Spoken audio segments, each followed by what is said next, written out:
بسم اللہ الرحمن الرحیم۔ حضرت واصف رحمۃ اللہ تعالی علیہ کی تصنیف لطیف دل دریا سمندر سے منتخب مضمون وعدہ۔ اللہ کریم کا ارشاد ہے کہ ہم سے ہمارے وعدوں کے بارے میں باز پرس ہو۔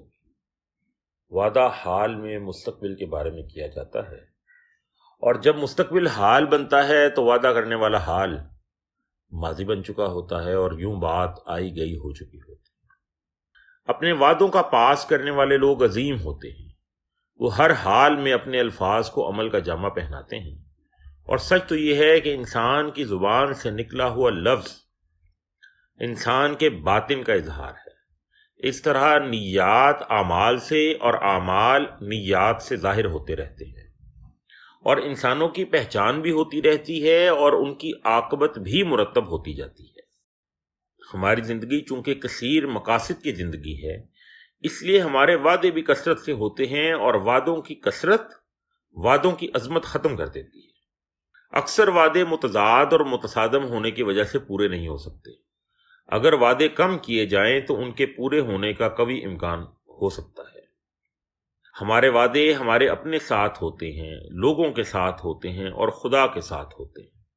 ہمارا عزم ہمارے اپنے ساتھ ہمارا وعدہ ہے، اسے پورا کرنے کی سعی کی جاتی ہے۔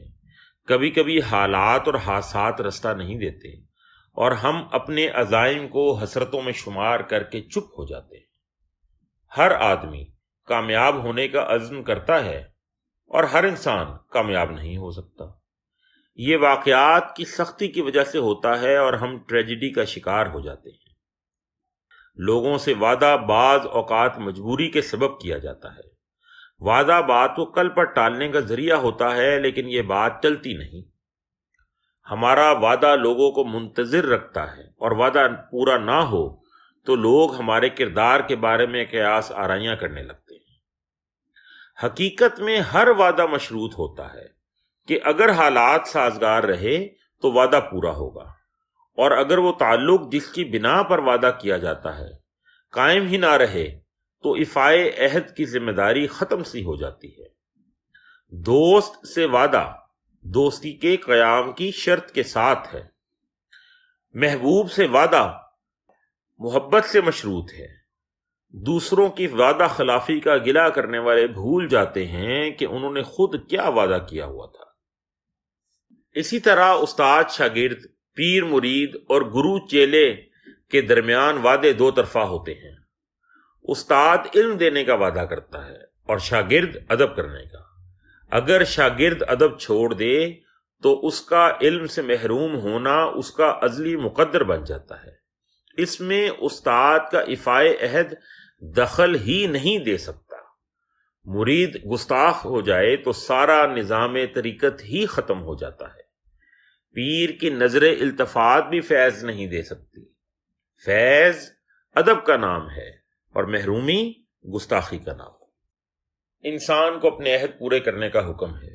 یہی بڑے نصیب کی بات ہے کہ ہم اپنے موقف پر قائم رہیں، اپنے الفاظ کی عزت کریں، اپنے عہد پورے کریں۔ اگر ہم حق طلب ہیں تو رستہ ضرور ملے گا۔ حقیقت کے متلاشی مایوس نہیں ہوتے۔ ہماری زندگی وعدوں سے بھری ہوتی ہے۔ ہم ہر قدم پر ایک وعدے سے دوچار ہوتے ہیں۔ ایسا ہوگا، ایسا کریں گے، ایسا ہی ہوتا ہے، اور پھر اسی زندگی میں ایک وعدہ جو اکثر یاد نہیں رہتا موت سے ہے۔ ایک دن موت سے ملنا ہے، اور وہ دن کسی دن بھی آ سکتا ہے، اور اس طرح باقی سب وعدے دھرے کے دھرے رہ جاتے ہیں۔ ہمیں زندگی سے کیے ہوئے وعدے بھی پورا کرنے ہیں، اور موت سے کیے ہوئے وعدے بھی۔ ہمارا وعدہ خدا کے ساتھ بھی ہے۔ کلمہ طیب ایک عہد ہے، ایک وعدہ ہے کہ ہم اللہ کے علاوہ کسی کو معبود نہیں مانیں گے، اور اللہ کے محبوب صلی اللہ علیہ وآلہ وسلم کو ہر حال میں آخری نبی مانیں گے، اور آپ صلی اللہ علیہ وآلہ وسلم کی ہر بات کو صدقے دل سے قبول کریں گے۔ یہ وعدہ ہمارا ایمان ہے۔ زندگی کی مجبوریاں اکثر اس وعدے کو پورا کرنے کی مہلت نہیں دیتی۔ جو لوگ اللہ کے ساتھ کیے ہوئے وعدے پر استقامت سے قائم رہے، ان پر ملائکہ نازل ہوتے ہیں، وہ حالات کی کمی بیشی سے اپنے وعدے کی حرمت کی حفاظت کرتے ہیں۔ یہی لوگ یقین کے چراغ روشن کرتے ہیں۔ بیمار دلوں کی شفا ان لوگوں کے دم سے ہے۔ ان کا سر تن سے جدا کر دیا جائے تو بھی ان کی زبان سے قرآن جاری رہتا ہے۔ سلام ہو ان کی بارگاہ مقدس میں۔ اللہ تعالیٰ نے بھی انسان سے وعدے کیے ہوئے ہیں۔ نیک اعمال والوں کے لیے جنت کی بشارت ہے، اور بد اعمال لوگوں کو دوزخ میں لے جا کر کہا جائے گا کہ یہ ہے وہ جہنم جس کا تم سے وعدہ کیا گیا تھا۔ اللہ کے وعدے سچے ہیں، اللہ کے وعدے پورے ہو کر رہتے ہیں۔ ہم لوگ شب و روز کے حصار میں گھرے ہوتے ہیں، ہم جلد باز اور جھگڑالو ہیں، ہم فوری طور پر اپنے اعمال کا نتیجہ چاہتے ہیں، لیکن اللہ کریم ہمیں مہلت عطا فرماتا ہے کہ ہم خود اپنے اعمال کا جائزہ لیں۔ فوری نتیجے کی صورت میں کہیں ایسا نہ ہو کہ ہمیں عبرت سے دوچار ہونا پڑے۔ ابھی وقت ہے، غنیمت ہے، توبہ کے ذریعے اپنی بدعمالیوں سے نجات حاصل کی جائے۔ اللہ کا وعدہ ضرور پورا ہو کر رہتا ہے۔ مسلمانوں کے لیے عزت اور کشادگی کا وعدہ ہے۔ مسلمان اسلام سے محبت اور وابستگی قائم رکھیں، یقین کا دامن ہاتھ سے نہ چھوٹے۔ حالات کا بہتر ہو جانا اللہ کا وعدہ ہے، پورا ہوگا۔ سیاست کے میدان میں بھی بڑے حسین و جمیل وعدے ہوتے ہیں۔ کامیاب سیاستدان وہی ہے جو وعدہ کرنے میں سخی ہو۔ ایک سیاستدان سے کسی نے پوچھا، آپ نے اتنے وعدے کیے، پورا کوئی وعدہ نہیں کیا۔ وہ بولا، ابھی ایک وعدہ باقی ہے۔ پوچھنے والے نے پوچھا، کیا؟ اس نے کہا کہ وعدہ پورے کرنے کا وعدہ تو ابھی کیا ہی نہیں۔ قصہ مختصر یہ ہے کہ حزب اقتدار وعدہ کرتی ہے اور حزب مخالف وعدہ شکنی کا اعلان کرتی رہتی ہے۔ لوگ سنتے رہتے ہیں اور وقت گزرتا رہتا ہے۔ تخلیق پاکستان ایک وعدہ تھا، خدا کے ساتھ، مسلمانان پاکستان کے ساتھ، مسلمانان ہند کے ساتھ، بلکہ مسلمانان عالم کے ساتھ۔ یہی وعدہ ہمارا آئین ہے، بلکہ ہمارا دین ہے۔ اللہ کی زمین پر، اللہ کے بندوں پر اللہ کے دین کا نفاذ ہی وہ وعدہ تھا جو پورا ہونا چاہیے۔ لوگوں کی زندگی بھی کامیاب بنائی جائے اور عاقبت بھی۔ غریب کو مایوس نہ ہونے دیا جائے اور امیر کو مغرور نہ ہونے دیا جائے۔ یہ وعدہ اس وقت پورا ہوگا جب نہ کوئی مظلوم ہوگا نہ محروم۔ بہرحال اگر ہم اپنے وعدوں کو پورا کرنے کا عزم صمیم کر لیں تو معاشرے سے برائی ختم ہو سکتی ہے۔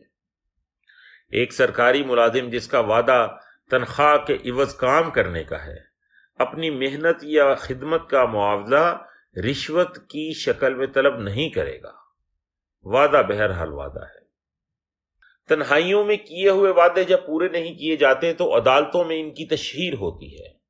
ازدواجی زندگی کا سکون وعدہ خلافی کی وجہ سے برباد ہوتا ہے۔ محبت کے رشتے طلاق کی تلوار سے کٹتے ہیں۔ یہ سب وعدوں کی عزت نہ کرنے کا نتیجہ ہے۔ کاروباری زندگی میں وعدہ خلافیاں عدالتوں میں اذیت ناک مراحل طے کرتی ہیں۔ قانون وعدہ شکنی کی الگ انداز میں سزا رکھتا ہے۔ اللہ کریم نے وعدہ خلافی کی الگ انداز میں سزا مقرر کر رکھی ہے۔ مناسب ہے کہ انسان وعدہ کرنے سے پہلے غور کر لے، لیکن جب وعدہ کر لیا جائے تو اسے ہر حال میں پورا کرنے کی سعی کی جائے۔ اسلام نے ہمیں صداقت کا درس دیا ہے، اور سب سے زیادہ صادق الوعد ہستی حضور پر نور صلی اللہ علیہ وآلہ وسلم کی ہے، اور اس ہستی کا ہر وعدہ ہمیشہ پورا ہوا۔ درود و سلام آپ صلی اللہ علیہ وآلہ وسلم کے وعدوں کی صداقت پر۔ والسلام۔